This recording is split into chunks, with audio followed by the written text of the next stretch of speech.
Jam-packed na games? Sa Arena Plus, mapapanood mo na ang favorite sports mo anywhere, anytime.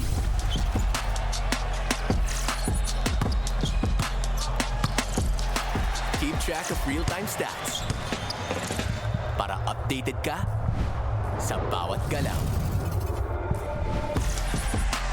Join the hype! Makisaya at makipag-interact sa live community.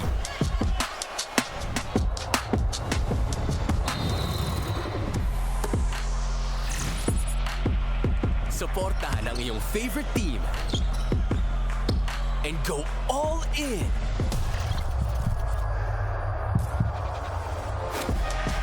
Para sa chance na manalo ng mga bonus.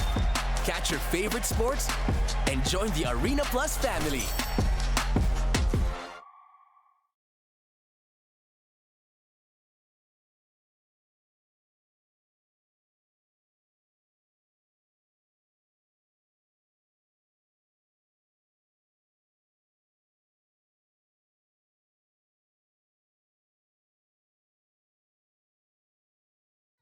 Radyo! Huwag mo sabihin radyo! Sabihin mo! Sabihin mo!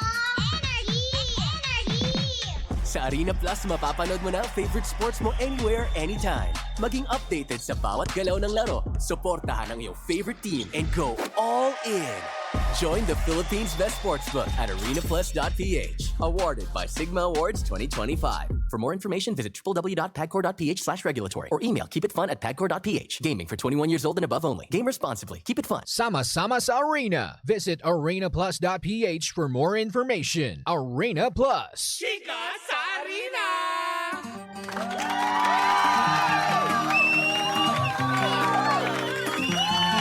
Magandang umaga mga pangga!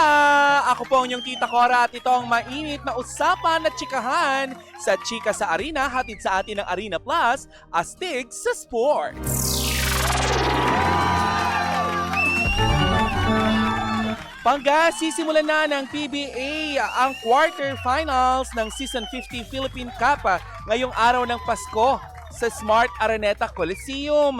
Sa unang laro ay haharapin ng San Miguel Beermen ang NLEX Road Warriors kung saan may twice to beat advantage ang Beermen na pinangungunahan ni Junmar Fajardo, CJ Perez at Jericho Cruz habang aasa naman ang NLEX sa scoring ni Robert Bolick para makabawi. Ay nakakaloka. Sa main game ng gabi ay magtatagpo ang Barangay Ginebra San Miguel at Converge Fiber Xers. Sa kabila naman ng unang salpukan ngayong season, nagbida si Juan Gomez de Liano ng Converge na may 32 points habang sina Stephen Holt at RJ Abarientos ang nanguna sa Ginebra na may tig 24 points. Ang Fiber Xer ang may twice to beat edge kaya naman inaasahan ng isang matinding bakbakan sa Christmas Day playoff. Uy, nakakaloka yun ano, talagang salpukan talaga ang Fiber Xers at Barangay Ginebra. At yan ang kabuuan ng ating chikahan sa Chika sa Arena, hatid sa atin ng Arena Plus, astig sa sports.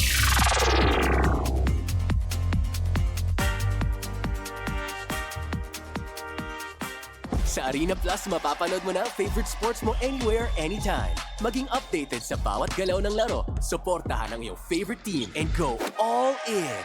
Join the Philippines' best sportsbook at arenaplus.ph. Awarded by Sigma Awards 2025. For more information, visit www.pagcor.ph/regulatory or email keepitfun@pagcor.ph. Gaming for 21 years old and above only. Game responsibly. Keep it fun. Sama-sama sa Arena. Visit arenaplus.ph for more information. Arena Plus. Cheers, Miss Gabaglita!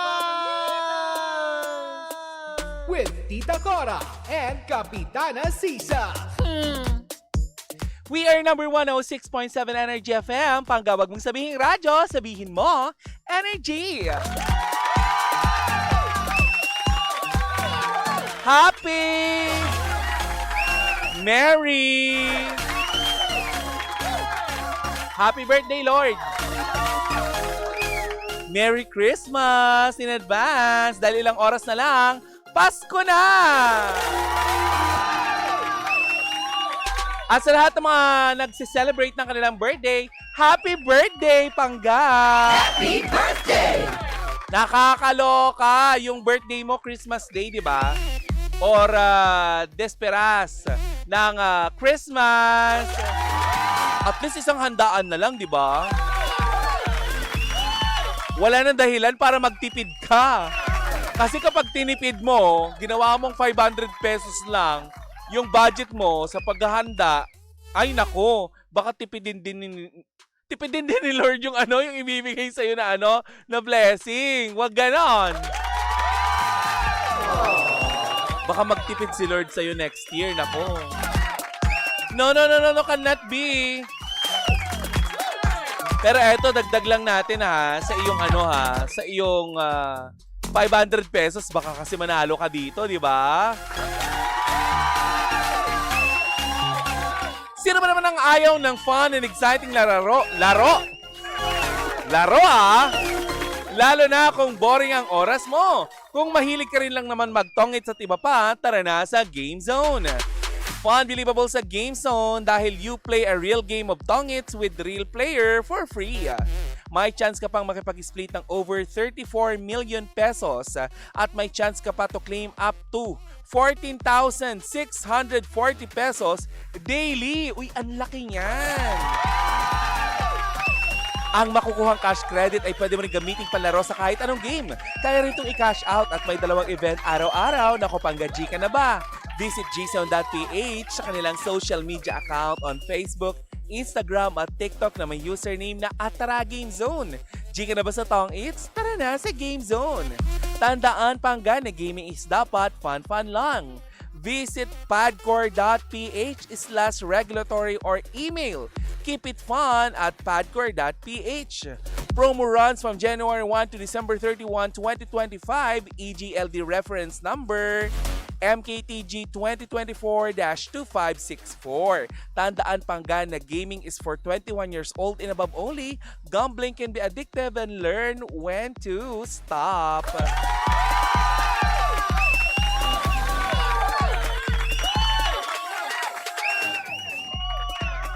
Huwag masyado nagrereklamo sa traffic kasi alas 7 ng umaga nagmamaneho na ako papunta dito sa Energy FM. Halata naman, di ba? Ang aga ng itsura ng bading. Ganyan yata kapag ang Becky nagmadali mag-work.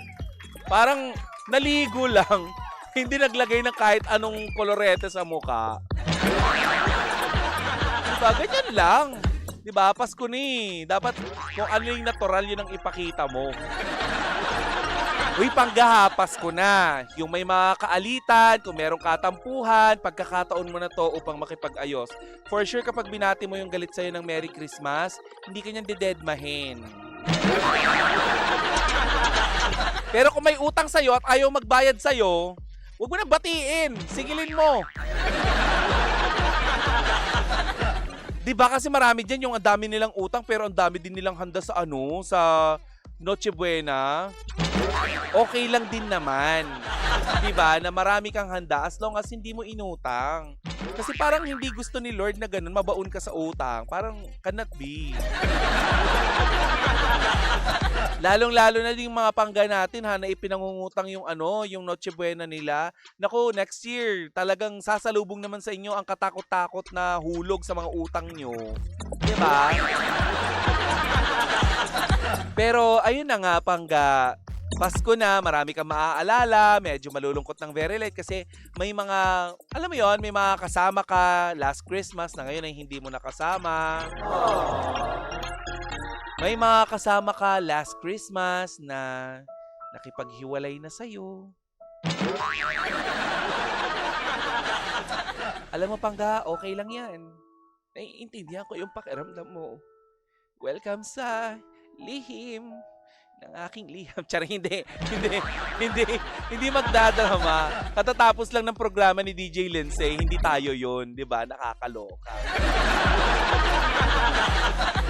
Oy, pero ang daming mga issues ng bayan na dapat asikasuhin. Hindi dahil nagse-celebrate tayo ng Christmas, ipababayaan na natin yung mga ninakaw sa atin, 'di ba? Nakakaloka. Pero congratulations din kay Mime Vice Ganda kasi matagumpay ang naging premiere night ng Call Me Mother. Palakpakan naman natin. Congratulations! And of course, congratulations din sa sa MMDA, ayan, sa Metro Manila Film Festival.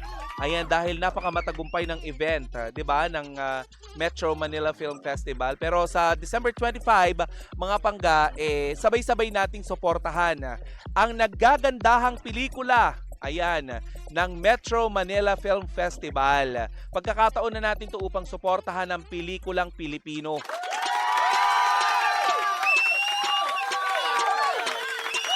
Pero alam mo, buo pa rin ang pagsuporta ko dito sa tao na to kahit na na-issue siya kahapon. At kahit ako ang pinupupog ng mga tagahanga niya na pinanood niyo ba yung buong video? Pinanood niyo ba yung buong episode ng Baklitas kahapon? Para ka naman kayong...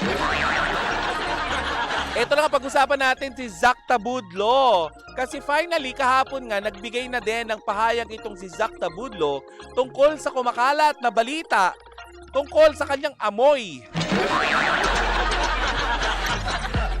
Kasi nga itong binata, 'di ba? Para lang sa mga hindi nakakaalam ng pinag-usapan natin kahapon, itong binata nag-perform siya sa Paskuhan ng UST, ng University of Santo Tomas. Kaso nung lumapit daw siya sa barikada ng mga tao, dahil nga bumaba siya ng stage, dahil pawis na pawis, yun yung kumalat na balita na ipinost ng ilang mga netizen na nakaamoy sa kanya na di umano, amoy maasim nga daw ito. Yung iba pa nga ang description nila para daw yung, alam mo yung singit daw na pinagpawisan tapos hindi ka agad hinugasan. Grabe ang description, nakaamoy ka na ng singit na ganon. Kasi, 'di ba? Para alam mo yung amoy ng singit na ganon, ibig sabihin, alam mo dahil doon ka nang galing. Pasintabi po sa lahat ng mga kumakain. 'Di ba? Para alam mo yung, 'di ba? Hindi ko nga ma-imagine yung amoy ng singit, like hindi ko naranasan yung ganon. Yung mga asim, parang hindi ko naranasan. Sorry, hindi ako nakaka-relate. Sabi sa akin nung nag-message sa akin dito, we. Uy, naranasan ko yan. Kasi, sabi dito ni Taro, sakto kumakain ako ng sinigang juice ko. Sorry na. Uy, naranasan ko din yan dati nung nasa teenage life. Pero kasi, kaya ako din inalagaan ang aking hygiene. Kasi syempre kapag ganitong plus size ka, 'di ba? Ang daming naiipit. Kailangan may sapat na ventilation. Dahil kung hindi, dahil talaga mangangamoy singit ka din talaga.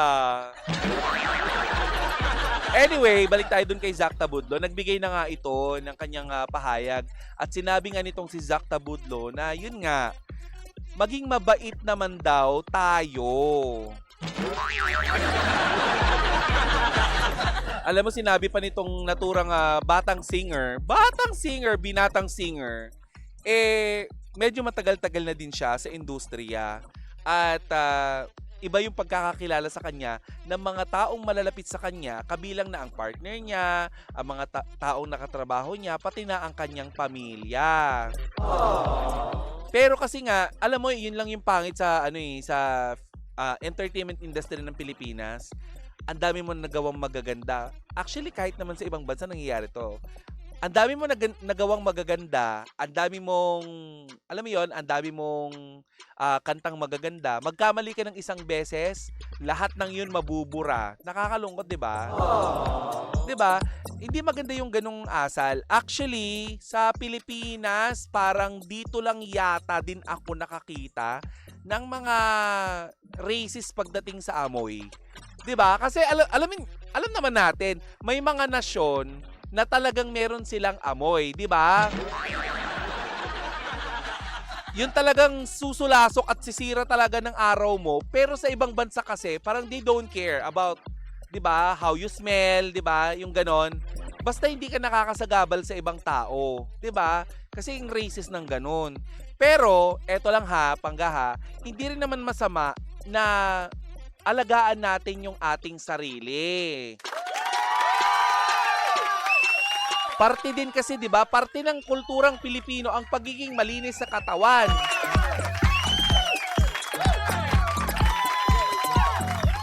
Sabi dito ni Sakuragi, kambal ba niya yung short hair na nakikita ko sa live niya? Sino? Yes, meron po akong kambal. Ang pangalan niya ay Koro, Tito Koro. Anyway, balik tayo kay Zack Tabudlo. Ito naman si Sakuragi. Anyway, balik tayo kay Zack Tabudlo. May chika nga na nagsalita na nga itong si Zack Tabudlo at nilinaw niya. Alam mo, actually, hindi malinaw. Bilang hindi naman tayo ganun Ang tanong ko lang, foreigner ba itong si Zack Tabudlo? Parang ang pinag-uusapan lang naman ay maasim siya. Daw. Pero straight English, B, ang hirap. Yung mga chismosa tuloy, imbis na maintindihan, nakaganon na lang. Ha? Diba? Hindi na maintindihan. Kung gusto rin naman palang linawin, diba? At magbigay ng opisyal na pahayag, sana'y naiintindihan ng hindi masyadong magaling sa English. Kasi syempre magchichismis sa kanya yung mga diba? Yung mga hindi brainy. Ang mangbabash sa kanya yung mga hindi brainy. Para maliwanagan yung mga hindi braining ng babash sa'yo, sana nagtagalog. Parang ang naintindihan lang ng mga ng mga hindi braining basher ay yung lahat tayo umu-earnani. Lahat tayo pinagpapawisan. Yun lang yung tinagalog niya. Pero kidding aside, itigil na po natin yung pangbabash kay Zack Tabudlo dahil sa kung ano man yung naamoy ninyo nung Paskuhan ng UST. 'Di ba? Tigilan nyo na kasi alam nyo ganito ha, hindi din naman masusukat yung talent ng tao sa pamamagitan lamang ng ating ilong. 'Di ba? Aamuyin mo ba yung talent niya? Syempre hindi. Grabe yung hindi brainy, sabi ni Taro. Isa ka sa ng bash, no? Uy, hindi. Alam mo, sa totoo lang, sinabi din naman ni Zack Tabudlo na marami na siyang pinagdaanan na issue. Di ba? Meron siyang issue dati nang na-late siya. May issue siya dati sa sa production. Na-issue siya dati kay Moira De La Torre. Pero lahat yon nalampasan niya. And actually, sinabi nga niya na medyo manhid na din siya pagdating sa mga ganyan.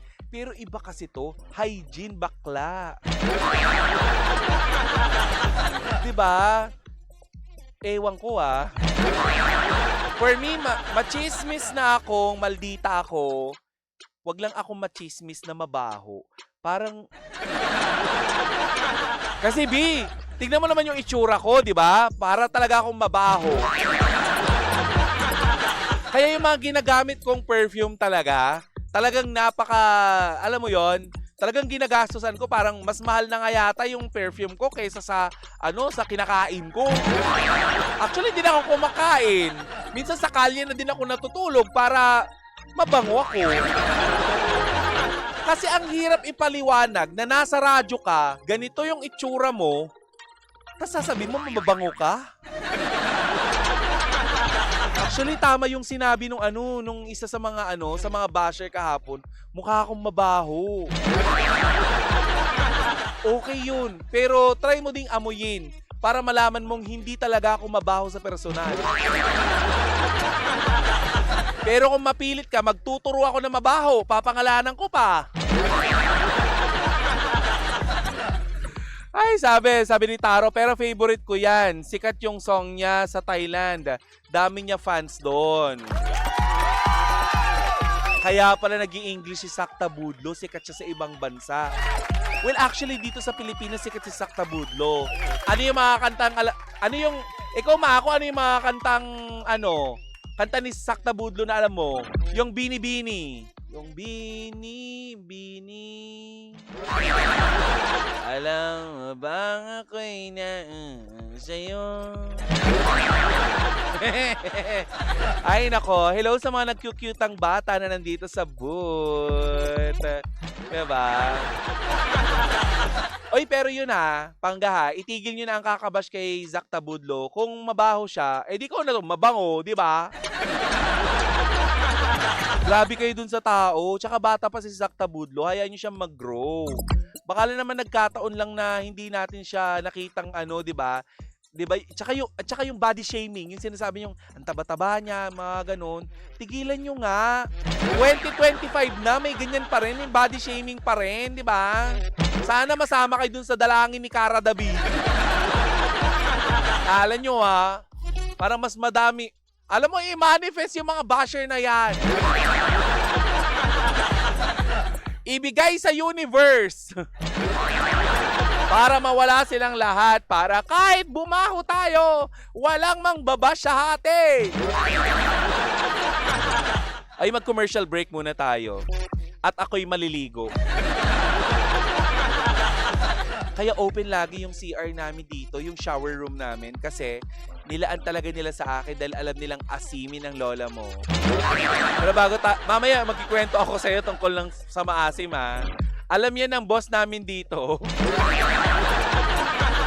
Para lang patunayan ko sa'yo na hindi ako maasim din sa personal. Alam mo bang nasuspended ako last month dahil hindi ako pumasok? Dahil hindi ako makakaligo. Ayoko kasi magtrabaho ng mabaho. Ayun, yung bakla nasuspinde. Pero pas. Sana lang Maynilad magpasabi na mas maaga kapag mawawalan ng tubig, 'di ba? At nang hindi ako namamaho sa trabaho. Hindi tuloy ako pumasok. Ayun. Ni-reprimand. Merry Christmas, baby! Sa lahat ng mga babies out there. Lalo na kay Laura Moa. Ayan. Oy, mag-commercial break muna tayo. Baka ma-OT tayo, magalit sa atin si Maku. Maku damo Jaco. Ang chismosa mong kapitbahay. Yes, may tagline. Kala mo nakalimutan ko Ay, pangkaituloy natin ang tugtugan dito pa rin sa number 106.7 Energy FM Pangga. Huwag mong sabihin radyo, sabihin mo Energy!